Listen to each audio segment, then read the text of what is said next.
నేను చాలా హెయిర్ ఫాల్తో చాలా బాధపడుతున్నాను.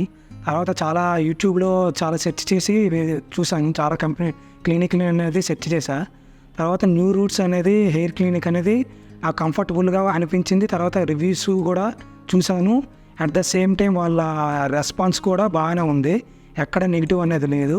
తర్వాత నేను సెప్టెంబర్లో ఇక్కడికి వచ్చి కన్సల్టెన్సీ అయ్యి తర్వాత వాళ్ళు కూడా మనకి ఏ డైట్ అనేది అడ్జస్టబుల్ అవుతుందా లేదా, కంఫర్టబుల్ ఉందా లేదా అని చెప్పి మళ్ళీ ప్లస్ మనకి హెయిర్ లైన్ డిజైన్ కూడా నీకు ఎలా అయితే సూట్ అవుతుంది, ఎలా అయితే బాగుంటుందని సజెస్ట్ చేసి నీకు ఇన్ని గ్రాఫ్ట్లు అయితే కంఫర్టబుల్గా ఉంటుందని చెప్పి తర్వాత ఉన్నట్టుగానే అంటే ఒక డాక్టర్ అవనివ్వండి, తర్వాత టెక్నీషియన్స్ అవనండి, అట్ ద సేమ్ టైం కాస్త ఈ ఫ్రంట్ డెస్క్లో ఉన్న వాళ్ళైనా అవ్వండి, ఈచ్ అండ్ ఎవ్రీథింగ్ నాకైతే పాజిటివ్గానే చెప్పారు.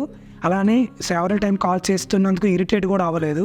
ఏ టైంలో కాల్ చేసినా సరే మంచిగానే రెస్పాండ్ అయ్యి ఏమేమి మెడిసిన్స్ తీసుకోవాలన్నది, తర్వాత నేను హెయిర్ ట్రాన్స్ప్లాంటేషన్ చేసుకునేటప్పుడు నా ఫుడ్ పరంగా కానీ మాటికి బీపీ కంట్రోల్ ఎలా ఉంది, నా పల్సింగ్ రేటింగ్ ఎంత ఉంది, మధ్యలో ఆపరేషన్ జరుగుతున్నప్పుడు మధ్యలో doctor checking, at the same time technician అనేది ఈవెన్ 2 hours ఒకసారి అడుగుతూ ఉండేవాళ్ళు, ఎలా ఉంది, నార్మల్గా ఉన్నావా, ఏమైనా సిమ్టమ్స్ అబ్నార్మల్స్ ఉన్నాయా, హెల్త్ ఇష్యూ ఏమనిపించిందా, ఏదైనా అనిపిస్తే ఆపరేషన్ ఆపడానికి వాళ్ళు ఇమీడియట్గా తీసుకునేవాళ్ళు.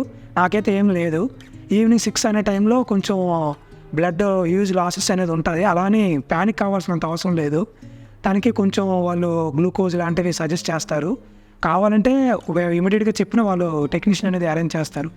తర్వాత వచ్చి నెక్స్ట్ డే అనేది బ్యాండేజ్ అనేది రిమూవ్ చేశారు. తర్వాత ఈ 7 days అనేది స్వెల్లింగ్ ఉండేది.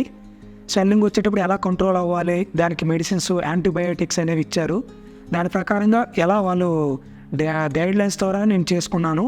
ఈచ్ అండ్ ఎవ్రీథింగ్ వాట్సాప్ ద్వారా అండ్ ఫోన్ కాల్ ద్వారా కూడా వాళ్ళు రెస్పాండ్ అయ్యి నాకు చెప్పి, నాకైతే ప్రెజెంట్ 7th day ఇది. నాకైతే అన్కంఫర్టబుల్ అనేది అనిపించలేదు. పెయిన్ అనేది లేదని చెప్పలేను కానీ కొంచెం ఉంది, కానీ అది మరీ అంత మనల్ని ఇబ్బంది పెట్టే అంత లేదు. ఇచ్చింగ్ ఫార్మేషన్ జరిగినట్టుగా పడుకునేటప్పుడు కానీ మనం ప్యారలల్ అయ్యి పడుకోవాలి. ఒక్కసారి స్లోప్ ఇచ్చామంటే ఆ స్వెల్లింగ్ అనేది ఇటువైపు వచ్చేస్తుంది. ఒక 3 to 4 days కొంచెం కేర్ తీసుకోవాలి. పడుకునేటప్పుడు కానీ టైంపాస్ అవ్వట్లేదని ఫోన్ తీసుకునేటప్పుడు ఎలా చూస్తే స్వెల్ అనేది వచ్చేస్తుంది, ఎలా చూసుకుంటే మనకి ఇబ్బంది ఉంటుంది, పర్వాలేదు కంట్రోల్ అవుతుంది. ఇక్కడ కూడా ఎక్కువ వస్తుంది మన స్వెల్లింగ్ అనేది, అది కూడా మనం కంట్రోల్ చేసుకోవాలి. కానీ మ్యాక్సిమం కంట్రోల్ చేసుకోలేము. కానీ 4 days మాత్రం ఐస్ క్యూబ్స్ అనేవి ప్రిఫర్ చేసుకుంటూ ఇలా చేసుకుంటూ ఉండాలి. బ్యాక్ సైడు ఆయింట్మెంట్ కూడా ఇస్తారు, లోషన్ అనేది ఇస్తారు, అప్లై చేసుకుంటూ ఉండాలి. తర్వాత 7th day ఇది కంప్లీట్ అయ్యింది. ప్రజెంట్ నా రిజల్ట్ అయితే ఇలా ఉంది.